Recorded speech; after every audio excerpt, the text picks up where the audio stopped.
Kita langsung aja ya teman-teman. Halo Ksatria Erlangga. Sekarang saya sudah bersama dengan 3 mahasiswa Universitas Erlangga, khususnya dari Fakultas Sains dan Teknologi. Nah, dengar-dengar nih, mereka bertiga ini baru saja pulang dari Thailand. Dalam rangka apa? Mereka dari Thailand, liburan, atau apa? Coba kita langsung sapa dulu aja teman-teman.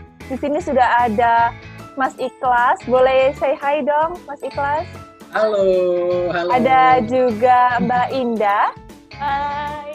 Dan terakhir Mbak Rizky. Halo semua teman-teman, sehat ya semuanya? Halo. Alhamdulillah sehat. Alhamdulillah sehat luar biasa.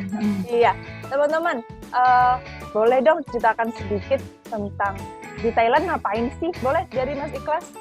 Selama studi kami di Thailand sebenarnya dalam rangka untuk mengikuti ASEAN dan non-ASEAN Scholarship yang disponsori oleh Universitas Chulalongkorn, tepatnya di Bangkok, Thailand. Di mana selama proses tersebut kita belajar selama proses mulai dari Januari sampai akhir bulan Mei, atau sebenarnya akhir bulan Mei, tetapi karena dalam pandemik ini kita dipulangkan lebih awal oleh pihak KBRI yang ada di Bangkok. Berarti Dan lebih 5 bulan ya di sana? Iya benar. Kurang lebih. Di Chulalongkorn itu kita sebenarnya diwajibkan ada beberapa SKS yang dibebani oleh setiap mahasiswa.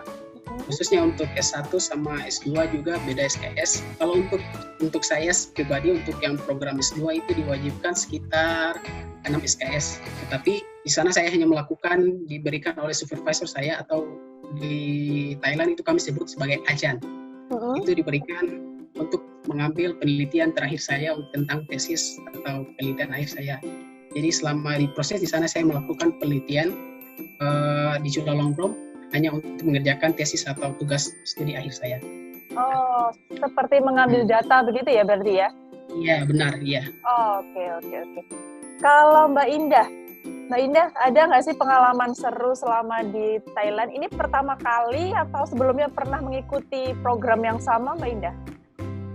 Untuk saya sendiri sebelumnya belum pernah ke Thailand. Namun waktu beberapa tahun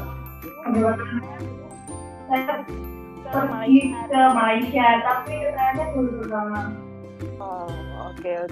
Jadi pengalaman pertama ya Mbak Indah ya? Oke, Mbak Rizky, dengan adanya wabah corona nih, dan Mas Ikhlas tadi sempat bilang bahwa kalian dipulangkan lebih awal dari jadwal yang semestinya, ya kan? Iya. Ternyata di akhir-akhir bulan, atau tepatnya mungkin bulan Maret, saya kurang tahu di Thailand bagaimana wabah corona di sana. Mbak Rizky mungkin bisa cerita. Iya, kalau di Thailand sendiri itu mereka sudah mulai lockdown sekitar akhir bulan Februari. Jadi sudah banyak pertokoan, pusat perbelanjaan itu udah mulai ditutup pada akhir Februari. Untuk universitas sendiri awal Maret itu kami sudah di-online-kan, semua mata kuliah sudah menjadi online. Terus tidak ada yang boleh ke kampus kecuali dengan izin ajan, atau sudah ada janji terlebih dahulu dengan staf-staf yang ada. Selain itu di Thailand juga diterapkan malam, jadi setiap jam 10 sampai jam 4 pagi itu udah nggak boleh ada kegiatan lagi di luar. Jadi benar-benar jam 10 malam sampai 4 pagi itu nggak ada kegiatan sama sekali di luar, kecuali penjemputan pasien atau seperti apa yang memang mendesak. Mengganggu nggak sih Mbak Rizky dan mungkin teman-teman dalam studi kalian yang bisa dibilang baru hitungan berapa bulan ya? 2 bulan mungkin, lalu harus kuliah online. Iya. Mengerti beberapa karena di dalam sama di Indonesia berbeda ya. Iya betul. Mungkin ada beberapa kata yang kita bertanya lagi, dosennya dengan sangat baik hati menjelaskan secara jelas. Oke. Ya, bagaimana dengan pola keseharian yang ada dan perbedaannya? Mas Ikhlas mungkin bisa cerita. Kalau saya secara pribadi, kalau untuk melihat culture atau budaya dari Thailand sama Indonesia itu memang ada beberapa yang sama dan ada beberapa yang berbeda. Misalkan contoh kalau kita sebagai umat muslim ya, Kalau di Indonesia kan kita mayoritas Muslim, sedangkan di Thailand itu Muslim minoritas. Tetapi di sana kita juga bisa menyesuaikan, soalnya dalam beberapa pemerintahan, istilahnya kalau pemerintahan Thailand itu mereka sangat care terhadap Muslim. Misalkan seperti makanan atau apa, label halal dan haramnya memang diperhatikan secara detail dan sangat jelas. Selain itu, kalau dari segi makanannya,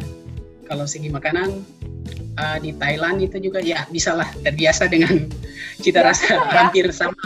Gak susah ya cari makanan di sana ya? Cari makanan halal maksudnya ya? Sebenarnya tidak juga. Ya. Oke. Bisalah kita untuk cari makan halal di sana. Nah, oke, teman-teman, sempat was-was, sempat takut ketika tahu kemudian ada wabah corona, tidak hanya di Thailand tapi juga di hampir semua negara yang ada di dunia. Sempat takut. Keluarga bagaimana waktu teman-teman ada di Thailand? Mungkin Mbak Indah. Di Thailand itu sendiri kondisinya dan kondisinya di sana itu sangat kondisi sekali kalau misalkan semua tutup kecuali supermarket dan toko. Tidak banyak orang di jalan waktu lockdown. Oke. Bagaimana dengan Mbak Rizky? Keluarga sempat panik dan kemudian minta pulang cepat, Mbak Rizky nggak? Kalau untuk keluarga sendiri sih, kalau panik mungkin iya. Jadi sering menanyakan gimana keadaan di sana. Tapi karena sering dijelasin aja kondisi di sana lebih aman karena udah diterapkan seperti ini sudah nggak masalah. Oke, mungkin terakhir nih, Mbak Rizky mungkin juga bisa jelasin bagaimana akhirnya teman-teman bisa balik ke Indonesia. Maksudnya mungkin ada cerita selama proses pemulangan itu bagaimana? Iya, jadi pada saat kemarin kami mendapat kabar, kami sebenarnya saat tanggal 7 kami sudah mulai memesan tiket untuk pulang ke Indonesia, tapi ternyata dari KBRI meminta kami untuk pulang lebih cepat. Jadi kami mereschedule ke tanggal 2 Mei karena akan ada repatriasi dari KBRI. Nah, sebelum kami pulang, kami sudah melakukan rapid test di Chula. Alhamdulillah fasilitasnya gratis dari Chula. Jadi kami melakukan rapid test di Chula dan tiga-tiganya alhamdulillah negatif. Jadi kami bisa langsung pulang, nggak perlu, karena kalau misalnya positif akan ditahan dulu buat di tes swab gitu. Baru nanti hasilnya dikasihkan gitu. Terus untuk kepulangannya sama di bandara alhamdulillah tidak ada kendala sama sekali. Waktu di bandara Indonesia juga kami sampai antri dulu untuk cek kesehatan, walaupun hanya cek suhu tubuh kemarin waktu kami datang. Untuk yang lainnya tidak ada masalah karena kami langsung sangat dibantu dengan AGE dan Ibu Nani waktu dekan 3 kami itu sangat membantu kami dari kepulangan karena KBRI hanya memfasilitasi kepulangan dari Bangkok menuju Jakarta, sedangkan dari Jakarta menuju domisili masing-masing itu kami harus koordinasi lagi dengan pihak kampus. Dan di sini AGE serta Bu Nani dari wakil dekan Fakultas Sains itu sangat responsif, jadi kami sangat terbantu sampai akhirnya kami pulang ke Surabaya. Sekarang kami di karantina dulu 14 hari di asrama. Oh, berarti teman-teman ini posisinya lagi di asrama ya, nggak di lokasi atau di rumah masing-masing ya? Iya, benar. Oke. Baik, teman-teman, terima kasih untuk sharingnya. Sehat selalu teman-teman, tetap mengikuti aturan dari pemerintah, isolasi mandiri, dan salam buat keluarganya. Terima kasih sudah sharing sama kita di Erlangga. Sampai ketemu lagi teman-teman. Dadah. Terima kasih, Kak.